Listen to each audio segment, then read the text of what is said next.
대학생 큐브는 지금 굉장히 신나는 파티에 와 있어요. 파티를 즐기다 보니까 맛있는 술도 마시고 새로 만나는 사람들하고 대화도 하고 너무너무 즐거워요. 문제는 내일 아침 9시에 시험이 있다는 거. 그러면은 이때 나는 어떤 선택을 하게 되는가. 이게 결국은 또 내 안에서 어떠한 욕망 시스템이 더 발달했는가에 대해서 좌우가 된다라고 볼 수가 있는 거죠.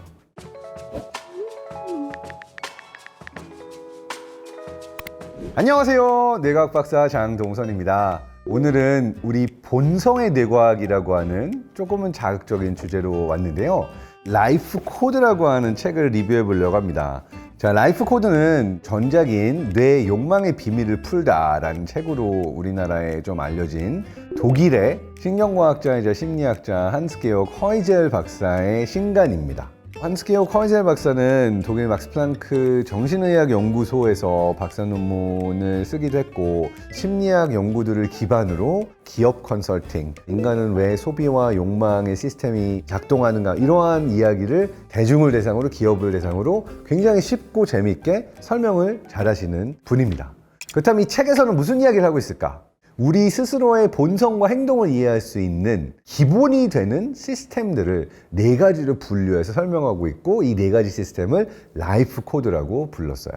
사람들은 가장 궁금해하는 게 내가 어떤 존재이고 내가 왜 어떤 판단을 하고 이런 생각을 하는가, 이게 되게 궁금하거든요. 그래서 MBTI라는 성격 테스트를 통해서 너 E야, I야, P야, J야 이런 식으로 대화를 하죠. 근데 여러 번 얘기했다시피 MBTI라고 하는 성격 검사는 과학자들이 인정하거나 신뢰하기는 좀 어려운 테스트라고 볼 수가 있어요. 전문가들이 만든 테스트도 아니고. 그러다 보니까 만약에 뇌과학을 공부한 사람이, 심리학을 공부한 사람이 나만의 테스트를 다시 만들었다, 그러면 나올 것 같은 테스트가 바로 여기 있는 라이프 코드 테스트입니다. MBTI보다는 조금 더 최신 뇌과학 심리학의 어떠한 연구들을 담은 상태로 만들어낸 툴이라고 볼 수가 있고, 그렇다고 완벽하게 학문적으로 공용적으로 이렇게 통용되는 툴은 아니다, 이렇게 생각하시고 보시면 될 것 같아요. 그렇지만 굉장히 재밌게 스스로를 이해하는 데 도움이 될 수 있습니다. 자, 우리를 움직이는 기본적인 힘은 뭘까요? 논리적인 이성적인 추론일까요? 아니면은 순간순간 올라오는 어떠한 감정들이 우리의 선택과 결정을 더 많이 좌우할까요? 이 이야기의 근거로 드는 예시는 다름 아닌 신경과학자 안토니오 다마지오의 실험에서 엘리엇이라는 환자의 예를 듭니다.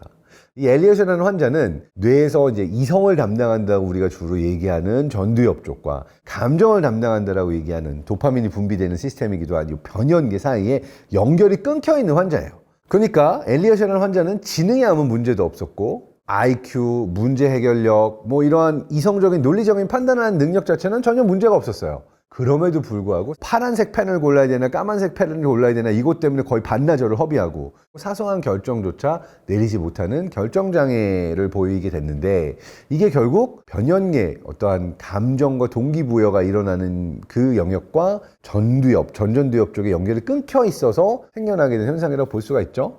그래서 이 환자의 예를 들면서 우리를 움직이는 것은 이성이 아니라 감정의 힘이다, 이렇게 얘기를 하고 있어요.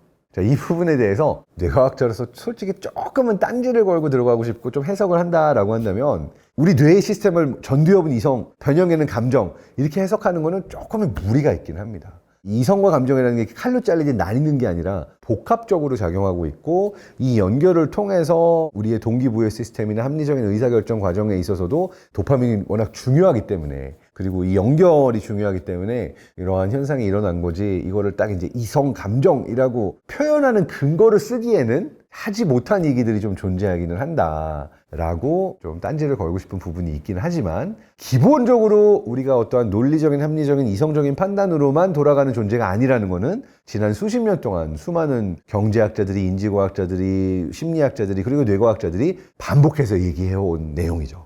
사실 작가들 이렇게 설명하고 있어요. 결과적으로 이성과 감정은 나뉘어 있는 게 아니라, 감정은 무엇을 원할까 라고 하는 어떤 동기부여 부분에 있어서 결정짓는 부분이 크고, 이성이라고 하는 영역은 어떻게 원하는 것을 얻을까?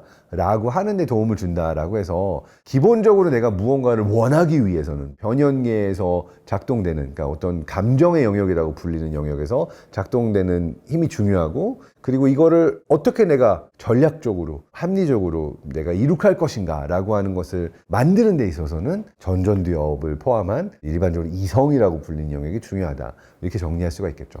자, 그래서 작가는 기본적으로 인간을 움직이는 욕망, 우리의 모든 것들을 선택하게 만드는 가장 큰 원동력은 딱 4개의 시스템으로 설명이 된다라고 얘기를 하고 있어요.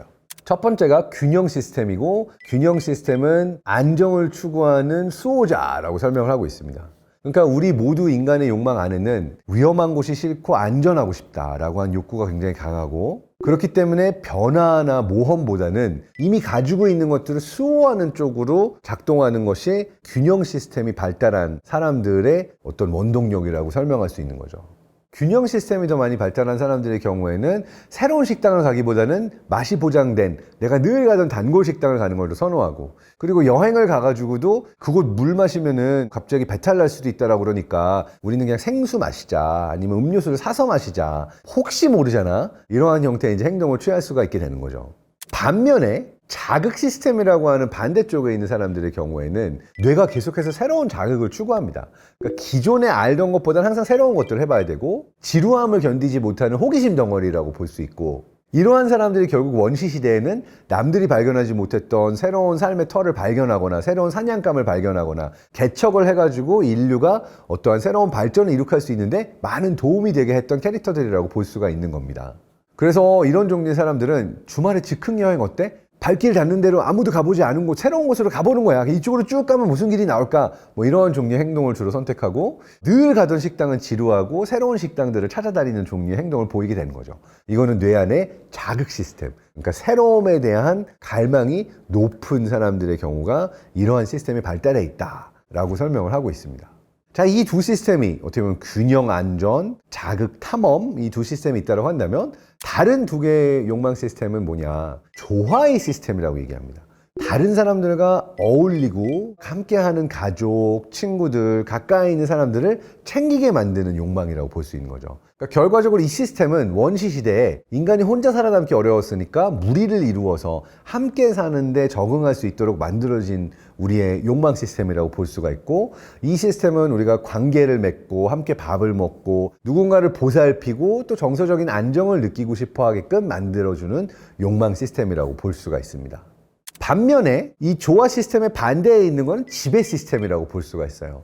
지배 시스템의 경우에는 항상 1등이 되고 싶어 하고 누군가를 경쟁자로 보게 되고, 약간 이기적이고 공격적으로 보일 수도 있지만 자신을 우선시하고 영향력을 확장하고 조금 더 많은 것들을 성취해내고 싶다라고 하는 강력한 욕망이라고 볼 수가 있는 거죠.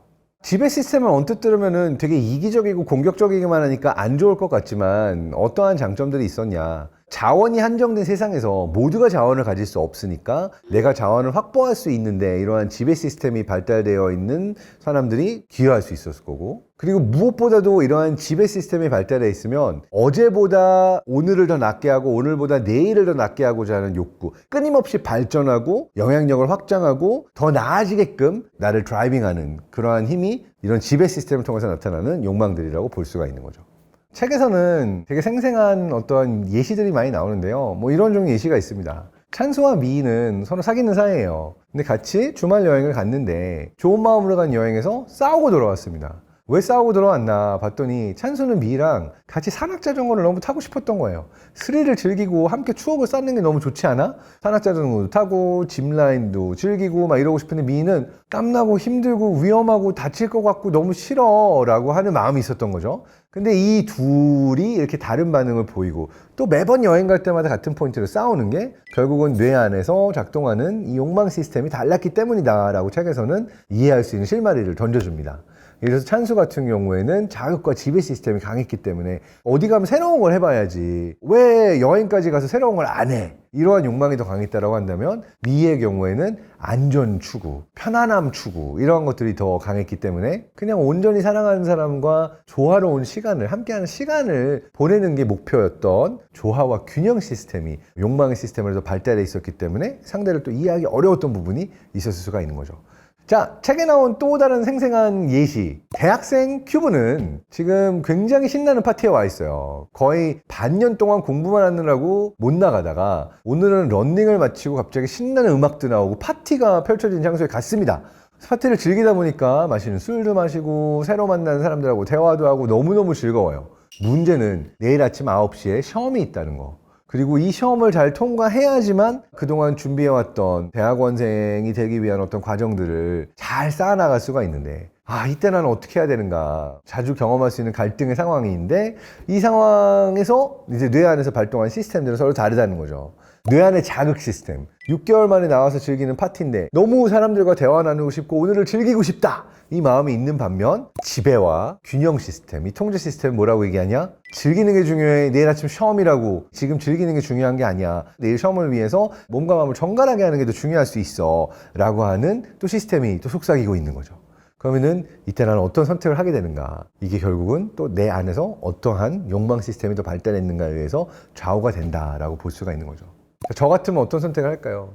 아마 저 같은 모험가형은 밤새 즐기고 내일 시험도 잘 볼 수 있어, 이런 생각을 가지고서는 열심히 놀고 즐기고 다음날 시험을 보러 갈 텐데 잘 볼지 못 볼지는 때때로 운이 따라주기도 하기를 바라면서 들어갈 것 같습니다.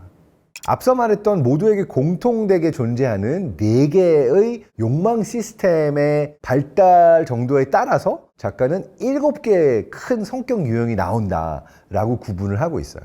자극 추구가 가장 발달한 이쪽으로 약간 성격이 치우쳐져 있는 사람은 쾌락주의자가 되는 거고, 자극이 강한 동시에 지배 욕구도 강한 사람의 경우에는 둘 다 발전했으면 모험가형, 지배가 좀 더 발달되어 있으면은 성과주의자형, 이런 형태로 이제 어떠한 종류의 시스템이 발달했는가, 또 그 컨비네이션에 따라서 사람들의 유형이 딱 달라진다라고 얘기하고 있어요.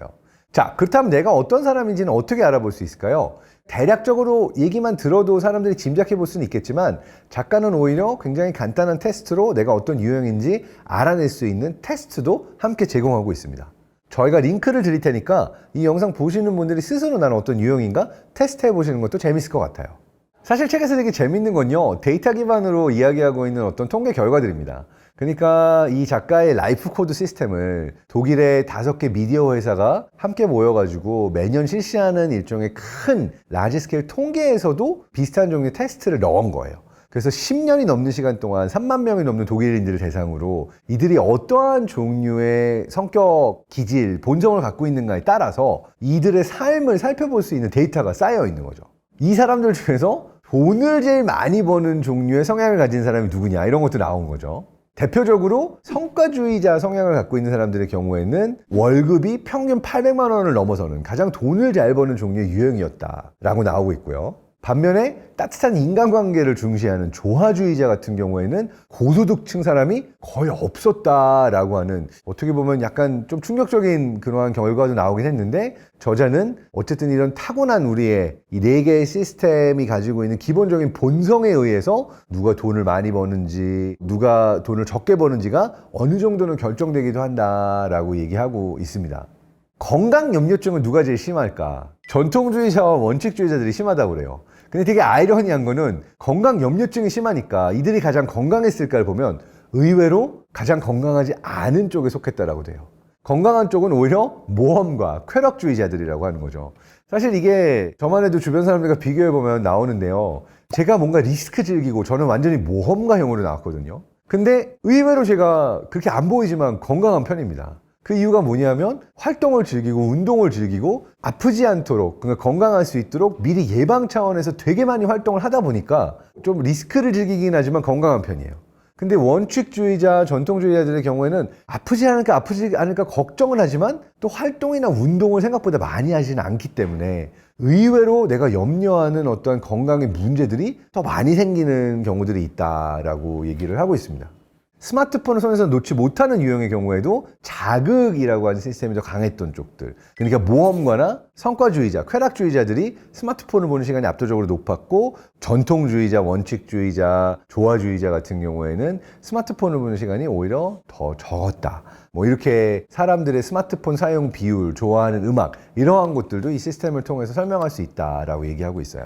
자, 그런데 약간 불편한 포인트가 하나가 있죠. 뭐냐면, 그러면은 내가 선택하고 판단하는 모든 게 타고난다는 거야? 나의 본성이 이 시스템이 발달하면 이런 선택을 한다. 나는 정해져 있는 존재인 거야? 이렇게 좀 불편한 질문을 던질 수도 있겠죠. 그래서 작가는 이렇게 질문합니다. 성격은 개조할 수 있을까? 성격은 바뀔까? 자, 이게 되게 재밌는 질문이에요. 기본적으로는 이렇게 말할 수 있습니다. 타고난 성격이나 기질은 기본적으로 존재하는 뼈대 같은 거라서 큰 틀에서는 바뀌지 않는다라고 작가가 얘기하고 있어요. 그렇지만 큰 그림으로 나의 성격을 바꾸는 두세 가지 정도의 크나큰 변화의 요인들이 있어요. 그 첫 번째가 바로 연령에 따른 변화입니다. 사람들이 가지고 있는 네 가지의 욕망 시스템은 항상 똑같은 비율로 존재하는 게 아니라 나이에 따라서 제각각 다르게 변해요. 예를 들어서 새로운 자극 추구를 하는 이 도파민에 의한 어떠한 욕망 시스템, 이거는 태어나서 어렸을 때 훨씬 더 강합니다. 새로운 것들을 많이 배워야 되니까요. 그렇지만 시간이 갈수록 이 자극 추구형의 곡선은 점점 떨어진다라고 볼 수가 있어요. 그러니까 아무리 새로운 걸 좋아하는 자극 추구형의 인간이라 할지라도 60, 70, 80 되면은 나 또 뭐 새로운 거를 굳이 지금 볼 필요는 없어라고 이 욕망은 약해지는 거죠. 마찬가지로 지배 시스템의 경우에도 처음에 태어나서 한 10대까지는 대부분의 사람들이 약합니다. 근데 이제 내 자아가 다 완성되는 시기라고 볼 수가 있는 20대 중후반부터 한 40대, 50대까지 피크를 찍는 거예요. 그러니까 이때는 내가 충분히 나라는 존재는 이렇고 난 세상을 알았고 나는 이기고 잘할 거야. 나는 성공할 거야. 이런 욕망이 되게 강하니까 지배 시스템이 아주 강하게 올라갔다가 40대, 50대 지나가면서는 테스토스테론도 점점 떨어지기 시작하고 지배 시스템도 시간이 갈수록 약화가 됩니다. 반면에 균형과 조화의 욕구는 시간이 갈수록 약간 올라가는 패턴이 있고 무엇보다도 조화 시스템 같은 경우는 가족을 형성하느냐 아이를 낳느냐에 의해서도 많이 결정이 되기 때문에 이러한 라이프 이벤트들에 의해서 내가 가지고 있는 조화 시스템이나 균형 시스템은 또 변화를 보게 되죠. 자, 그렇다면 이제 우리가 또 궁금해하는 게 하나 있죠. 나는 어떤 사람과 잘 맞을까? 이것도 되게 궁금한 건데 일반적으로 MBTI에서도 나랑 비슷한 성향의 사람들하고 내가 잘 어울리는 경향들은 있어요. ENTP 뭐야? 막 이러면 ENTP들끼리 되게 친하고 의외로 내 주변에는 나랑 비슷한 MBTI 가진 사람들이 많다. 근데 이게 요 라이프 코드 유형에서도 비슷합니다. 쾌락주의자들은 쾌락주의자들하고 잘 어울리고 모험가들은 모험가들하고 잘 어울리고. 그렇지만 이제 사랑에 빠져서 결혼할 때는 어떠한 성향의 사람들을 찾는 게 좋은가? 같이 일을 할 때는 어떠한 사람들을 찾는 게 좋은가? 저자는 나랑 정반대된 성향과 만날 때 오히려 내가 얻게 되는 것들이 더 많다. 시너지가 더 많이 난다 라고 강조하고 있어요. 사실 저도 아내랑 MBTI도 반대고요. 요 라이프 코드 유형도 한번 테스트 해봤는데 진짜 정반대로 나옵니다. 저는 자극 지배가 둘 다 막 90%가 넘어서 모험가 유형 거의 맥스 찍고 있는데 아내의 경우에는 굉장히 조화주의자예요. 그래서 자극 지배 이쪽은 거의 없고 균형과 조화 시스템이 굉장히 발달한 성향이죠. 그런데 우리 둘을 합치면 결과적으로 이제 모든 종류의 욕망 시스템이 다 채워지는 거예요. 그러니까 어떤 의미에서는 나랑 비슷한 사람은 잘 맞을 수는 있지만 살아가는 데 있어서 그렇게 큰 도움이 안 될 수는 있는 반면 오히려 나에게 도움이 되고 함께 무언가를 만들어 나가는 데 있어서 더 좋은 사람은 나랑 반대된 본성 기질을 가진 사람이라고 저자는 얘기하고 있는데 저는 여기 동의합니다. 물론 싸우기는 많이 싸워요. 갈등은 많습니다. 왜냐하면 서로 세상을 보거나 원하는 거나 추구하는 게 전혀 다르니까 부딪힐 수밖에 없는 부분들이 있죠. 그렇지만 결과적으로 서로 다른 사람들이 함께 일을 할 때 어떤 성과들은 잘 만들어지고 그래서 사랑해서 결혼해서 함께 사는 파트너로서도 나와 정반대되는 유형의 사람들을 만났을 때 오히려 시너지가 많이 날 수 있다라고 하는 부분이 책에서 강조한 부분이었는데 이 부분에 대해서 저는 굉장히 크게 동의합니다. 기업의 문화라는 것도 이 네 가지 라이프 코드의 어떠한 욕망 시스템을 설명할 수 있다 얘기하고 있긴 한데 대표적으로 이제 지배 성향이 강한 뭐 기업을 꼽을 때 아마존을 꼽더라고요. 그 이유는 아마존 내부에서 마치 정글의 법칙처럼 서로 성과 평가하고 여러 사람들이 끊임없이 테스트하고 리뷰하면서 뭔가 서열을 정하고 좋은 성과를 받은 사람들만 올라가는 그러한 시스템을 통해서 지배 구조 확립을 했다라고 그래서 아마존을 대표적인 어떠한 지배 욕망 시스템이 좀 잘 발달된 기업으로 꼽습니다.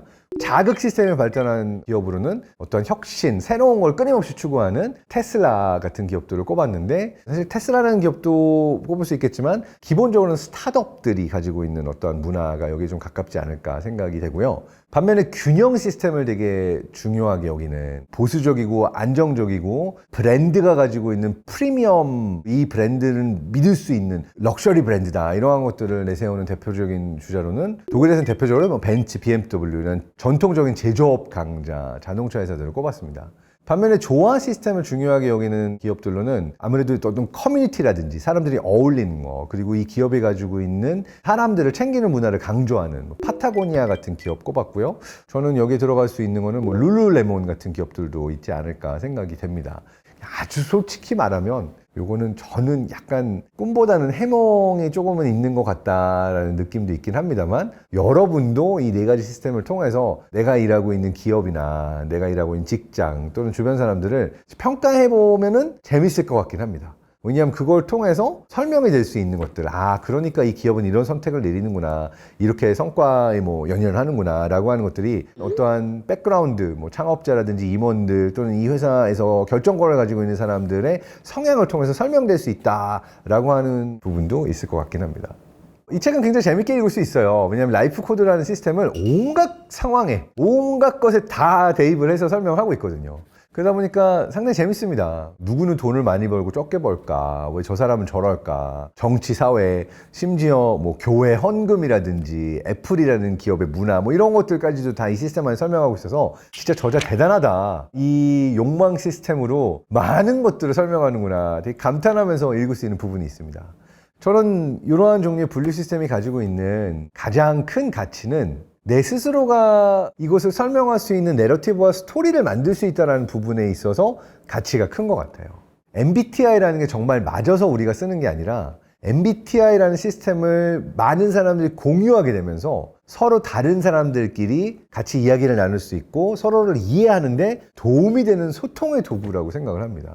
그러니까 기존에는 쟤 왜 저래? 라고 생각했던 게 너 I야? 나 E야. 그래서 우리가 다르구나 라고 하면 조금 더 화합하고 조화롭게 함께 할 수가 있게 되잖아요. 마찬가지로 이 라이프 코드 시스템에서 설명하고 있는 요 4개의 분류 시스템을 통해서 내가 설명이 되잖아요. 그러면 그 내 스스로가 만들어낸 설명 자체가 나 자신에게 주는 긍정적인 영향이 크다라고 해석하고 싶어요. 스스로를 돌아보지도 않으면 내가 나 스스로를 변화시킬 수도 없고 더 나은 존재가 되기가 어렵습니다. 근데 내가 나라는 존재를 설명할 수 있는 어떤 도구를 얻게 되는 순간, 그러니까 나는 자극추구형이고 지배가 중요한데 균형과 조화가 모자라기 때문에 균형과 조화가 조금 더 중요한 내 배우자랑은 계속 부딪히는 거구나 라고 하는 어떠한 나 스스로와 내 배우자의 어떠한 말과 행동을 설명할 수 있는 툴이 생기게 되면, 그럼 이때부터 나를 변화시키고 배우자와의 관계를 변화시킬 수 있는 실마리를 잡았다라고 볼 수가 있는 거죠. 그러한 측면에 있어서 이 분류 시스템을 내가 스스로 활용해 보면서 나만의 스토리를 만들어 보고 내 주변의 사람들을 분석해 보는 어떠한 툴로서 한번 사용해 보시는 것은 나쁘지 않을 것 같습니다. 내가 어떤 존재이고 세상을 어떻게 살 것인가는 내 스스로가 어떤 이야기를 쓰고 나 자신에게 들려주고 주변 사람들에게도 이야기하는가 자체가 가장 중요하다라고. 그런데 그 이야기라는 건 그냥 쓰여지는 게 아니라 나라는 존재가 어떤 존재고 왜 작동하는가를 설명할 수 있는 어떠한 구성 요소들이 있으면 더 편리하잖아요. 그래서 그러한 구성 요소들을 만들어가는 데 있어서 이러한 라이프 코드라고 하는 세상을 움직이는 인간 본성의 암호라고 이야기되는 무언가를 사용하게 되면 나 스스로의 이야기를 더 재미있게 의미있게 쓸 수 있지 않나 생각이 됩니다.